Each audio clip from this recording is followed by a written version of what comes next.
اعوذ باللہ من الشیطان الرجیم بسم اللہ الرحمن الرحیم انما یرید الشیطان ان یوقع بینکم العداوۃ والبغضاء فی الخمر والمیسر ویصدکم عن ذکر اللہ وعن الصلاۃ فہل انتم منتہون۔ سورۃ المائدہ آیت نمبر 91۔ آیت نمبر 90 میں ہم نے یہ بات جانی کہ اللہ تعالیٰ نے فرمایا کہ شراب، جوا، انصاب اور ازلام یہ سارے شیطانی کام ہیں، ان سے اجتناب کرو۔ اس آیت مبارکہ میں اللہ تعالیٰ اس کے نقصان بیان فرما رہے ہیں کہ اس کے نقصان کیا ہیں۔ انما یقیناً یرید الشیطان چاہتا ہے شیطان ان یوقع کہ ڈال دے بینکم العداوۃ تمہارے درمیان میں دشمنی والبغضاء اور بغض فی الخمر والمیسر شراب میں اور جوئے میں، یعنی جوا اور شراب دو ایسے کام ہیں جن کے ذریعے سے معاشرے میں بگاڑ پیدا ہوتا ہے اور آپس میں دشمنیاں اور بغض پیدا ہوتے ہیں۔ اشتعال اور انہماک کے مضمون پر دلیل ہے یہ، یعنی شیطان نے یہ فتنے اس لیے ایجاد کیے ہیں کہ تمہیں ان میں لگا کر تمہارے درمیان برابر دشمنی اور انتقام کی آگ بھڑکاتا رہے۔ چنانچہ حقیقت یہ ہے کہ جس معاشرے میں بھی یہ وبا پھیل جائے اس میں یا تو عفت و عزت و ناموس اور وفا و حیا کا احساس مٹ جائے گا، جیسے کہ ہم مغرب زدہ سوسائٹیوں میں اس کا مشاہدہ کر رہے ہیں، اور یہ بجائے خود ایک عظیم حادثہ ہے، اور اگر اس کی کوئی رمق باقی رہے تو ناگزیر ہے کہ آئے دن اس کی بدولت تلواریں کھنچی رہیں۔ عرب لوگ عفت، عصمت، خودداری اور غیرت کے معاملے میں بڑے حساس تھے، اور یہ ان کی بہت بڑی خوبی تھی، لیکن ساتھ ہی وہ شراب اور جوئے کی بھی رسیاں تھے۔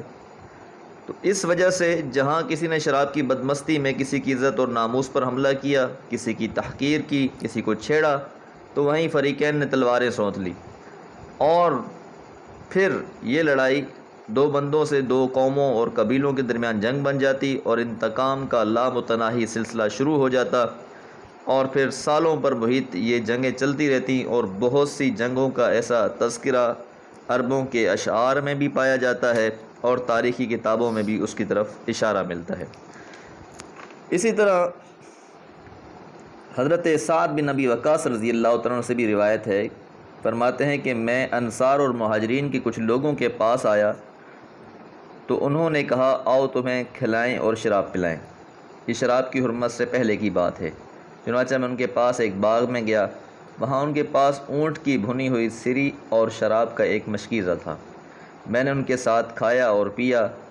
ان کے پاس مہاجرین اور انصار کا ذکر ہوا تو میں نے کہا مہاجرین انصار سے بہتر ہیں۔ تو ایک آدمی نے سری کا ایک جبڑا پکڑا اور مجھے دے مارا، جس سے میری ناک زخمی ہو گئی۔ میں رسول اللہ صلی اللہ علیہ وسلم کے پاس آیا اور آپ کو یہ بات بتائی تو اللہ تعالیٰ نے شراب کے بارے میں یہ آیت مبارکہ نازل فرمائی کہ اللہ تعالیٰ نے اس پر تم پر حرام کر دیا ہے۔ اب دوسرا کیا ہے اس کا نقصان؟ وَيَصُدَّكُمْ عَنْ ذِكْرِ اللَّهِ، کہ وہ روک دیتا ہے تم کو عن ذکر اللہ، اللہ تعالیٰ کی یاد سے، کہ انسان شیطان کی اس حرکت کی وجہ سے، شراب نوشی کی وجہ سے اور جوئے کی وجہ سے ایسی زندگی میں مبتلا ہو جاتا ہے جس سے پھر انسان کی زندگی میں سے خوف خدا ختم ہو جاتا ہے، اور نتیجہ پھر وہی نکلتا ہے کہ جس طرح آیت مبارکہ میں آتا ہے کہ نسوا اللہ فانساہم انفسہم، ان لوگوں نے اللہ کو بھلا دیا اور اللہ تعالیٰ نے ان لوگوں کو پھر بھلا دیا۔ جس نے اللہ کو بھلا دیا فانساہم انفسہم، انہوں نے اپنے آپ کو بھی بھلا دیا۔ تو یہ حقیقت میں اشارہ ہے اس طرح کہ اللہ کی یاد کا خاصہ یہ ہے کہ انسان کو زندگی کی اصل حقیقتوں سے کبھی بے پرواہ نہیں ہونا چاہیے۔ لیکن جو انسان بھی ان کاموں میں مبتلا ہوگا، چاہے وہ شراب نوشی ہے یا وہ جوا ہے، تو وہ ایک خام خیالی دنیا میں زندگی بسر کرنا شروع کر دے گا، وہ حقیقتوں کا ادراک کرنا چھوڑ دے گا، وہ اپنے مقاصد سے منہ پھیر لے گا اور اس کی طرف آنے کی کبھی ہمت نہیں کرے گا۔ اس لیے کہا وَيَصُدَّكُمْ، اور وہ روکتا ہے عن ذکر اللہ، اللہ کے ذکر سے، وعن الصلاۃ، اور نماز سے بھی روک دیتا ہے، یعنی یہ کام جو ہے انسان کو نماز سے بھی دور کر دیتے ہیں۔ فہل انتم منتہون، یہ خاص ایک اسلوب ہے، فہل پس کیا، انتم تم لوگ، منتہون باز آنے والے ہو۔ اب اس کام کی وجہ سے، جوئے اور شراب کی وجہ سے تم اللہ کے ذکر سے اور نماز سے باز آ جاؤ گے۔ استفہام، اسلوب استفہام یعنی سوالیہ جو انداز ہے عربی میں، یہ تاکید، اقرار، تنبیہ، انکار مختلف معنی میں استعمال ہوتا ہے۔ جس طرح ایک اور جگہ پر بھی اللہ نے فرمایا فَهَلْ أَنْتُمْ مُسْلِمُونَ، تو کیا اب تم مسلمان بنتے ہو؟ اس اسلوب میں امر کے ساتھ ساتھ زجر یعنی ڈانٹ جسے ہم کہیں وہ بھی پائی جاتی ہے، تاکید بھی پائی جاتی ہے اور تنبیہ بھی پائی جاتی ہے۔ تو یہاں اگر غور کریں تو اسلوب کلام اس حقیقت کو ظاہر کر رہا ہے کہ شراب اور جوئے کے نقصان کی تفصیل اتنے مختلف مواقع پر اور اتنے مختلف پہلوؤں سے تمہارے سامنے آ چکی ہے، اب اس معاملے میں کسی کے لیے بھی کوئی اشتباہ کی گنجائش باقی نہیں رہی۔ تو بتاؤ اب اس سے تم باز آتے ہو یا نہیں آتے؟ بہرحال اس کے اندر نقصانات بہت زیادہ ہیں، اور اس سے اللہ تعالیٰ نے اسی وجہ سے منع فرما دیا ہے کہ ہر مومن، ہر مسلمان ان چیزوں سے دور رہے۔ اللہ تعالیٰ سے دعا ہے اللہ تعالیٰ ہر اس کام سے بچنے کی توفیق عطا فرمائے جسے شریعت نے ہم پر حرام قرار دے دیا ہے، ہمیں منع کر دیا ہے۔ وما علیہ الا البلاغ۔